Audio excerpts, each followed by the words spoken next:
Dahil future ang mga kabataan ang iniisip ko. Kailangan tulungan natin ang kabataan. This is the future of our children. Baka mangyari pa kagaya sa Nepal. Magulo masyado. Ayaw ko yun, mapapamag din yung mga estudyante. So yun na nga. Kaya ako nga peaceful dyan. Revolution. Ang budget, iuutos ang presidente sa DBM. DBM gagawa ng project upon the instruction of the president. I-re-review muna, magre-review dyan, presidente. Ipapasa niya sa Kongreso at Senado, mga kasama niya lahat. Sino hindi sumusunod dun? Ngayon,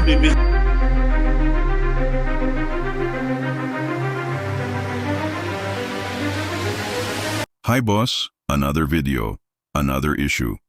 Na naman tayo mga boss, eto na ang mga dapat malaman ng bayan. Chavit Singson nagsalita na tungkol sa mga kontraktor at nanawagan ng malawakan protesta laban sa korupsyon sa bansa.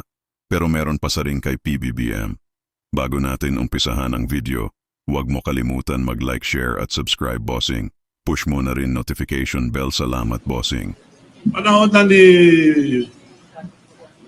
President BBM, 10 billion. At ito kaya pinag-uusapan mga flood control. Sino ngayon ang binibintangan? Diskaya ang gumawa. Ang mga kontraktor nila sa Ilocos Norte, Diskaya rin eh. Paano tayo maniniwala ngayon sa mga pinagsasabi nilang mga iniimbestiga? Mga kontraktor nila, maraming kumpanya.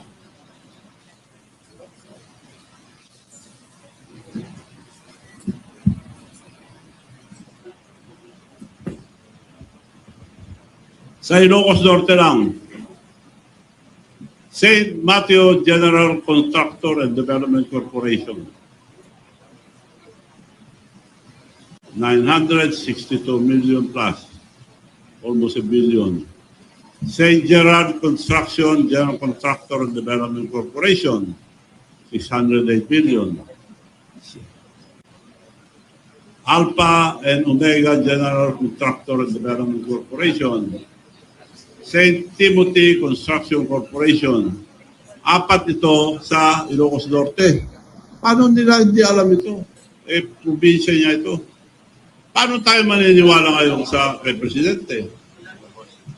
Dapat yung mga inapoy niya na Independent Commission on Infrastructure, mabubuting tao po yun.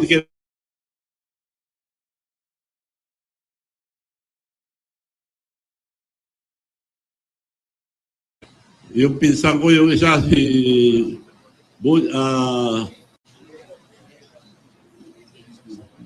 Dave Singson, matino po yun. Kaya nakikiwas, at saka yung mga iba siguro matino rin lahat. Para lang i-guide sila. Unahin niyo po ang Ilocos Norte muna. Huwag na tayong lumayo. Dahil yung map, as far as flood control is concerned, at buong Pilipinas, sino naka-corner? Yung mga Diskaya. Sila ang contractor nila eh. Ba't pala, imbestigahan nila muna yun. Nandun na lahat ng kalukuhan. So kung antayin natin ang Senado, mag-ano pa yan eh. Tatagal pa. Diretso na. Diretso na lang to. At ang suggestion ko lang, huwag na natin pahirapan ang taong bayan. Yung rally, baka may manggulo pa. Ang pakiusap ko lang, it will be a peaceful revolution about corruption. Ang mga kabataan at mga estudyante ang maglilid ang revolusyon na ito. This is not for ourselves, this is for the future of our children.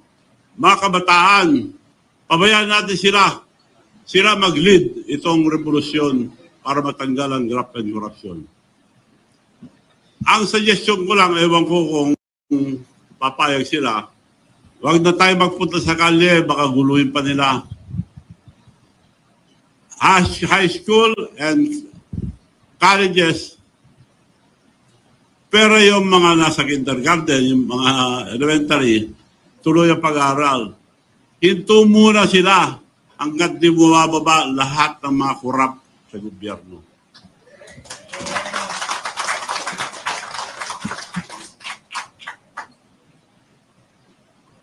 Ngayon, kung ayaw nila mag-resign, sila nagpapahirap sa mga estudyante. Kaya nakikiusap ako sa mga kabataan, mga student leaders, tumayo kayo dahil karapatan nyo to, dahil kinabukasan nyo to. Hindi po para sa amin, tumutulong lang po kami rito sa inyo. Ang mga opisyal naman, mga military and police, generals, mga officials, pabayaan niyo po yung mga anak niyo sumama sa protesta ng korupsyon. Huwag niyo silang pigilin para walang gulo. So yun po ang aking suggestion sa mga kabataan. Huwag na lang silang pumasok muna, magbakasyon muna sila. Kung hindi alis, aduhin natin yung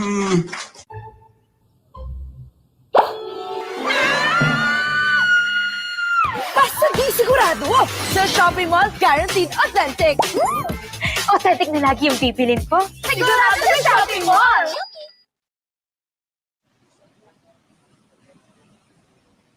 So, yun lang po pakiusap ko. Pabayaan natin ang mga kabataan, mga student leaders, sila mag-lead itong revolusyon ng korupsyon. Wag na, suggestion ko lang, pwede rin kayo pumunta sa mga rally, pero baka may manggulo, baka mapama kayo. Ang suggestion ko, walang gulo. Wag na lang kayo pumasok. But, tumayo kayo, karapatan nyo, magprotesta. Dahil sa, ang gobyerno natin, wala nang mangyayari. Dahil walang isang salita ang presidente. Walang isang salita yan. Ba't tayo maniniwala? Siya nagsabi, nakakaya kayo. Dapat nakakaya tayo eh. Kasama, yung sila Diskaya, sila ang kontraktor niya eh.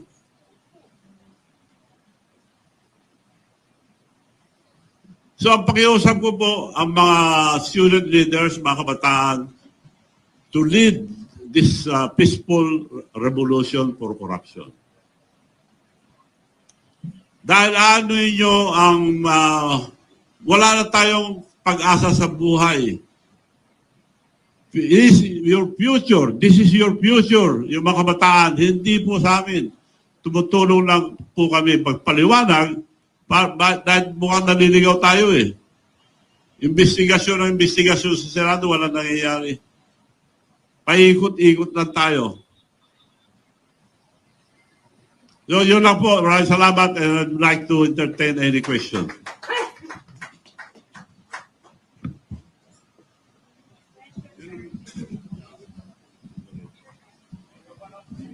Meron pong microphone dyan sa... Ayun po. Hello. Very quickly, Governor Manong. We pump in, OFWs are 10 million outside of this country. And then, they pump in 33 billion US dollars in this country. Nagagalit na sila at talagang gusto na nilang magwala din kasi they work their butt out to provide for their families. Ang tanong, if they stop remittances, ano mangyayari dito sa Pilipinas? 33 billion US dollars ang pinapump in nila every year. It could be more.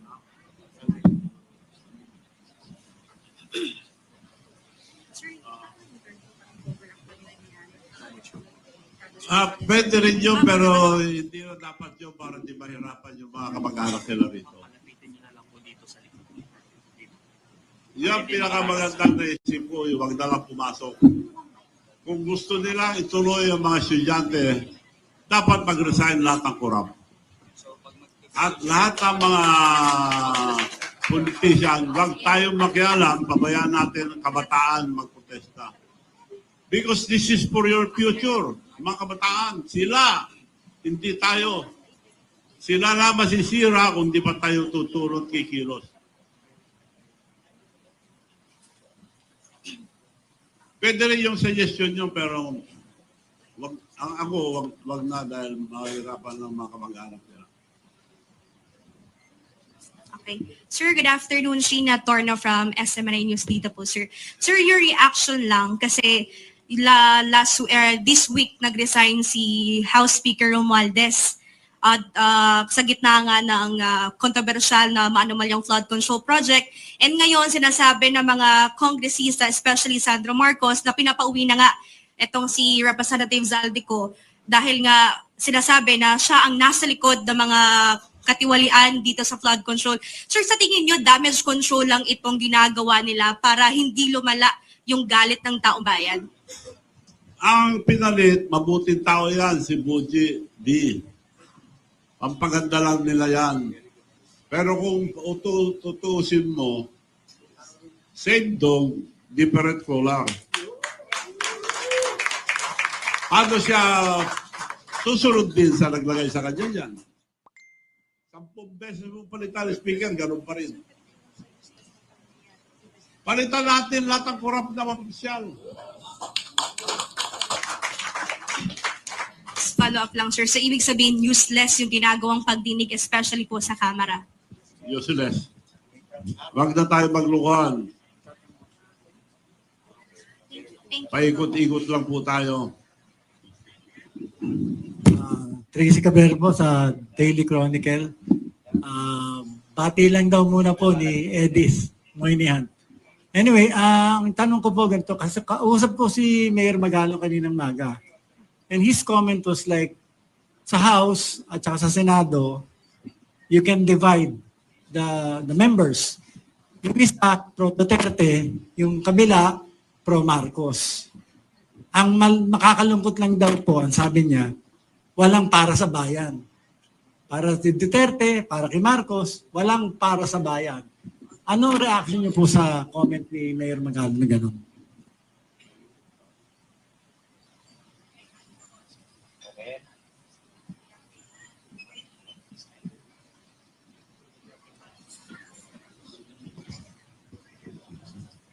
Well, this is the time to cross party line. Sama-sama muna tayo lahat. Tanggalin muna natin mga korap. Kasi yung mga ibang nagpuprotesta dyan, may ambisyon din eh. So pabayaan natin ang mga kabataan muna. That's true. Divided dyan dahil may kanya-kanyang grupo.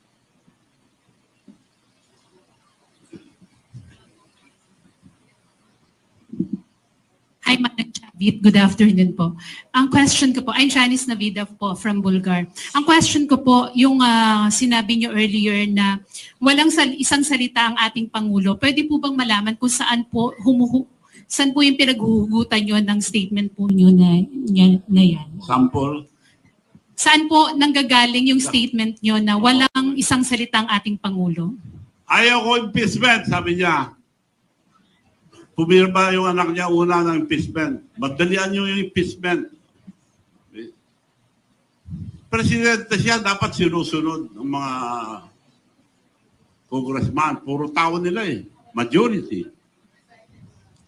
Ganun ba isang salita? Nakakaya kayo. Eh sila lang may diferensya sa probinsya niya eh. Sinong kausap yung mga contractor doon? Sino mga opisyal doon? Ang mayor dati doon, si Mayor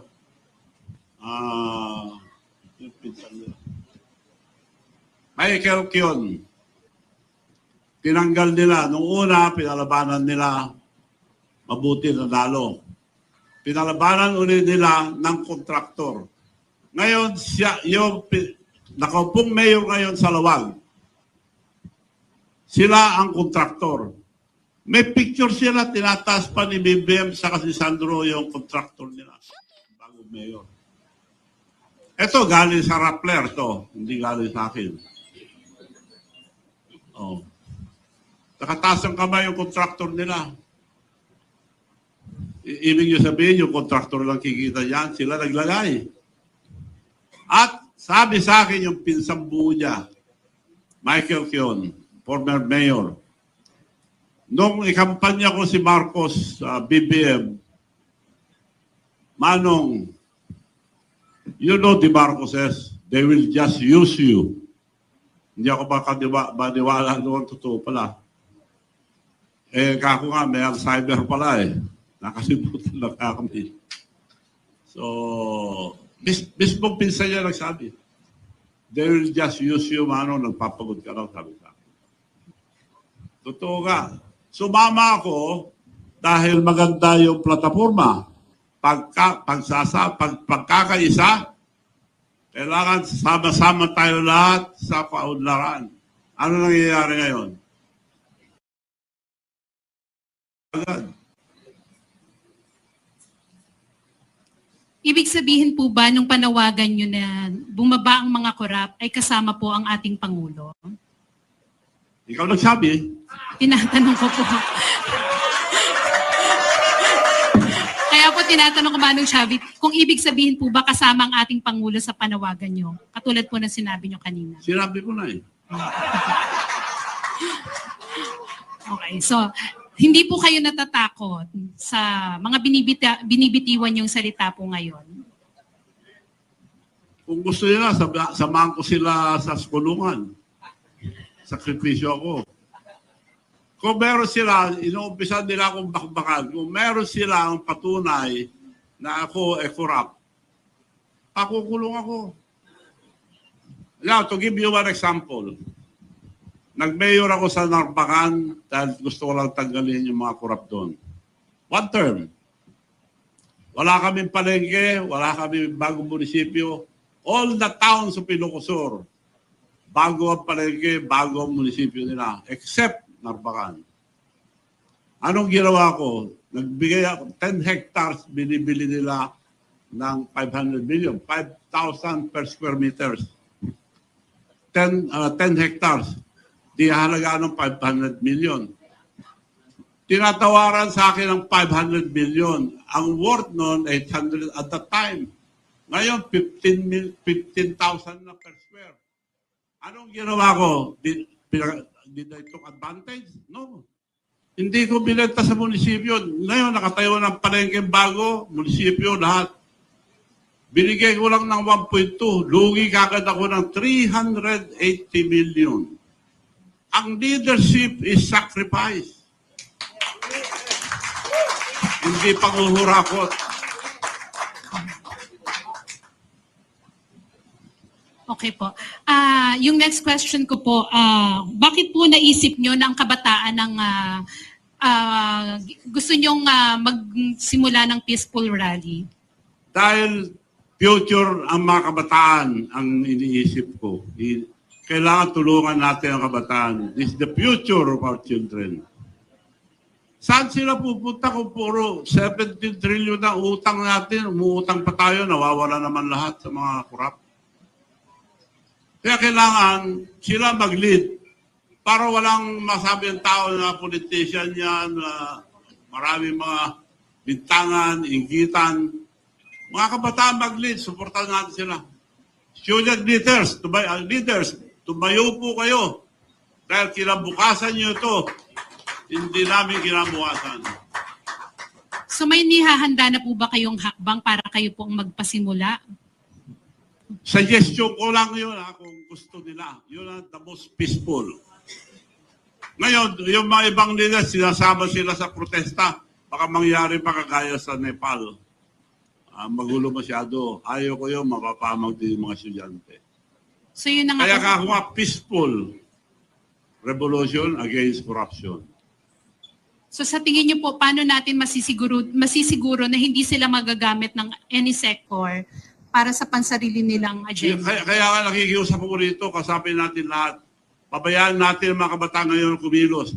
This will be the first time in the Philippines, or I think in the world, na ang kabataan ang mag-lead ang revolusyon against corruption.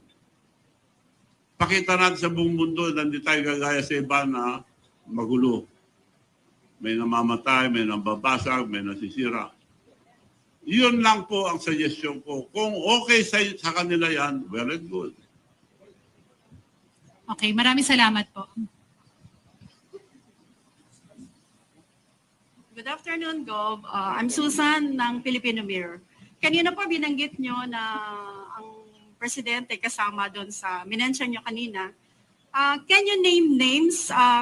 Mga contractor lang ba ang sinasabi nyo na corrupt? Or meron pa pong mga iba kayong gustong tukuyin? Can you name names? Marami po kontraktor pero kinuha ko lang sa Rappler ito. Talaga tayo. At maraming listahan, minention ko lang yung Ilocos Norte dahil Tigaron po ang presidente natin. Okay po. Yung bagong mayor ng Lawag City ngayon ang the biggest contractor aside from the Diskaya. Sige, follow muna yun. Magandang hapon po sa ating lahat at lalong-lalo na po sa inyo, Governor Chavit Singson. Maraming salamat po at kayo ay nakikita namin na nakikiisa sa sentimento ng mga mamayang Pilipino. At tungkol lang po dun sa sinasabing pagsisinungaling, nadagdagan ko lang po. Maliwanag po ang pagsisinungaling ng ating Pangulo dahil dun sa binanggit niya po na 5,500 na flood control project na natapos na at marami pang kasunod. Subalit ang Panginoon po ang nagpahayag na talagang wala pong natapos. Yun po ay isang kasinungalingan po na hindi niya na-verified. Kaya tama po ang sinabi niyo na napakasinungaling po talaga. At tungkol naman doon sa sinasabi na kung kasama ba ang Pangulo sa korupsyon, kitang-kita naman po. Dahil unang-una, ang lahat ng nagaganap na ito, imposibleng walang kinalaman ang ating head of the state. Dahil siya po ang pinakamataas na tao sa ating bansa, dapat po lahat ng nagaganap bilang competent leader ng ating bansang Pilipinas, dapat po talaga ay alam niya ang nagaganap at nangyayari. Katulad nga po ng 250 na congressman na pumirma, imposibleng hindi niya alam dahil alam niya po na ang anak niya ang namuna rito. Yun lamang po. Maraming salamat po. Mukhang tama po kayo dyan. Ang budget, iuutos ang presidente sa DBM. DBM gagawa ng project upon instruction of the President. I-re-review muna, magre-review dyan, Presidente. Ipapasa niya sa Kongreso at Senado, mga kasama niya lahat. Sino hindi sumusunod dun? Ngayon, bibintangan niya ibang tao. Alam niya lahat yan eh. Kaya may Alzheimer ka ako dahil minensyon niya yung graft and corruption sa flood control. Kasama siya, nakalimutan niya eh.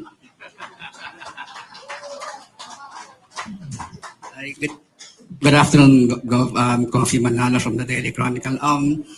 Na may nakausap na po ba kayong mga student leaders or student organizations to spearhead this youth-led movement? Wala pa. Nababasa ko lang. Nababalitaan ko lang na kumikilo sa mga estudyante. Narinig ko lang magsalita sila. Dapat sila ang mag-lead dito, hindi tayo. And how do you envision this this youth-led movement kung sakasakaling may tumugo sa panawagan ninyo na pangunahan ng kabataan ng revolusyon sa pamamagitan ng huwag pagdalo sa mga eskwelahan? Paano niyo po ito nakikitang ma-execute ng mga kabataan? Well, future nila ito eh. So are you calling for boycott yun ang future nila. So sila bahala. Kung ayaw nila, sila maapektuhan. So are you calling for total boycott? Kung hindi hinto itong korupsyon, sila epektado. Wala silang kinabukasan. Kaya dapat sila ang kumilos mismo para hindi mabahiran ng mga politika. So yung pong boycott ng mga estudyante sa eskwelahan, sa pagdalo sa eskwelahan nila, sa paaralan should be continuous habang hindi bumababa yung mga... Hi MGA Boss, huwag niyo kalimutan mag-like, share, subscribe para lagi kayong updated mga boss sa mga balita sa ating bansa. Kaya ano pa, back to the news, mga bossing.